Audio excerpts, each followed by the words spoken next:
आज जो मैं आपको कहानी सुनाने जा रही हूं, ये कहानी कोई कल्पना नहीं है, ये हकीकत है। कहते हैं अपने देश से सुंदर कुछ नहीं, देश के सुख से बढ़कर कोई सुख नहीं, देश के दुख से बढ़कर कोई दुख नहीं। लोग तब अकेले हो जाते हैं जब देश को महसूस करना छोड़ देते हैं। सच्चा नागरिक तो वही है जो देश को हर पल महसूस करता है।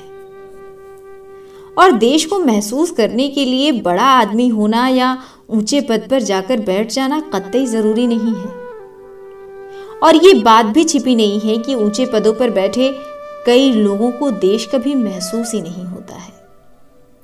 और ऐसे कई आम लोग भी हैं जिनकी आंखों से देश के लिए स्नेह बरबस बरसता है। वो बेहद गरीब, लाचार, बुजुर्ग महिला ऐसी ही थी जिन्हें देश महसूस होता था। मिदनापुर के हुगला गांव में उनका जन्म हुआ था। खुशी के दिन तो सपने थे उनके लिए। घोर गरीबी में भोजन पानी का ऐसा टोटा था कि पढ़ाई लिखाई का मुंह देखना भी संभव नहीं हुआ। वैसे भी एक गरीब लड़की के लिए संघर्ष की कोई गुंजाइश नहीं थी उस वक्त, सिर्फ झेलना था।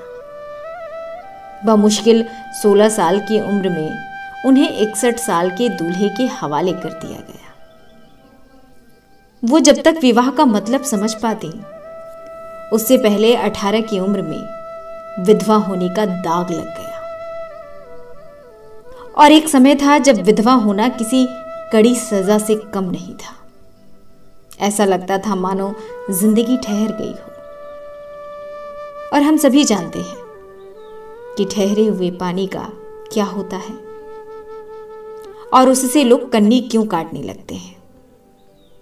ससुराल ने ठुकरा दिया तो मायके लौटना पड़ा, लेकिन वहां पर भी भला कोई क्यों स्वागत करता। बेटियां तो वैसे भी बोझ या पराया धन समझी जाती हैं।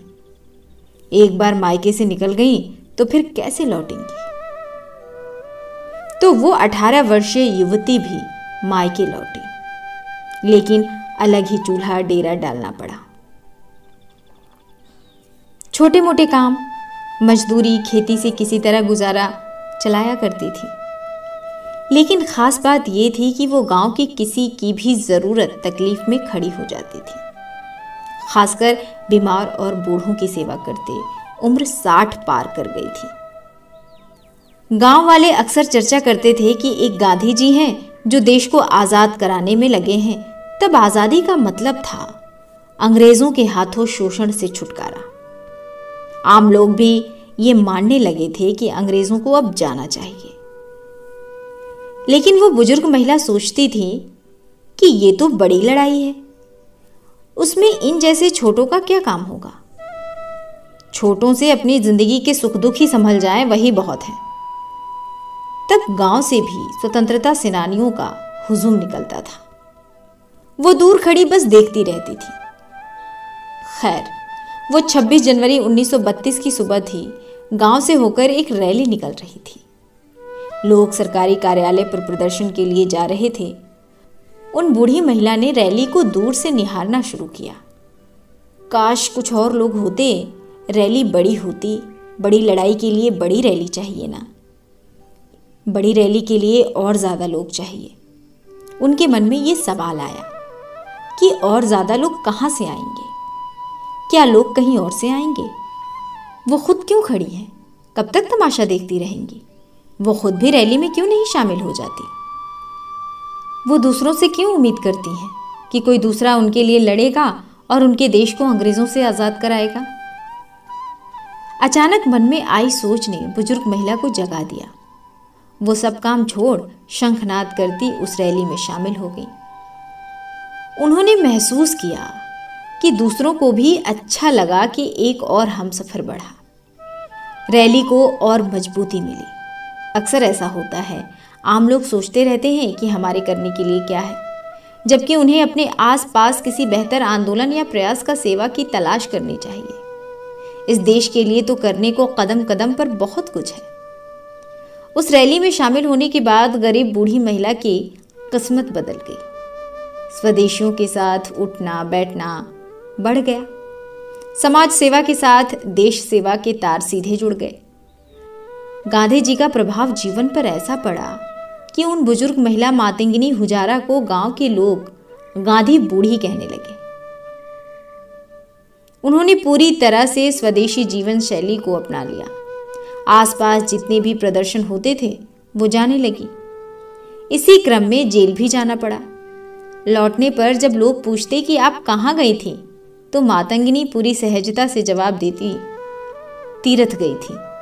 फिर वो दिन भी आया, देश में भारत छोड़ो आंदोलन छिड़ा हुआ था।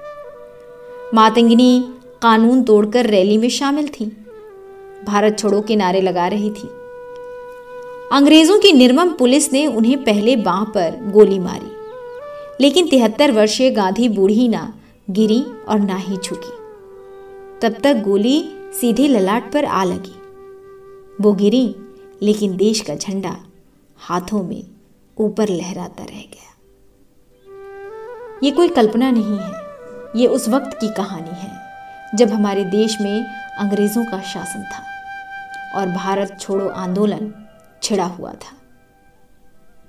ये कहानी मातंगिनी हुजारा की है। देश प्रेम के लिए कोई ओहदा, कोई पद होना जरूरी नहीं होता। देश प्रेम के लिए कोई भी व्यक्ति आगे बढ़ सकता है, किसी भी परिस्थिति में, किसी भी स्थिति में। बस आपकी आंखों में, आपके रगों में, आपके शरीर में देश के लिए प्रेम होना चाहिए। और प्रेम जिस किसी को भी, जिस किसी के प्रति हो, वो उसके लिए जान तक निछावर कर देता है। ऐसा ही देश प्रेम है, देश प्रेम।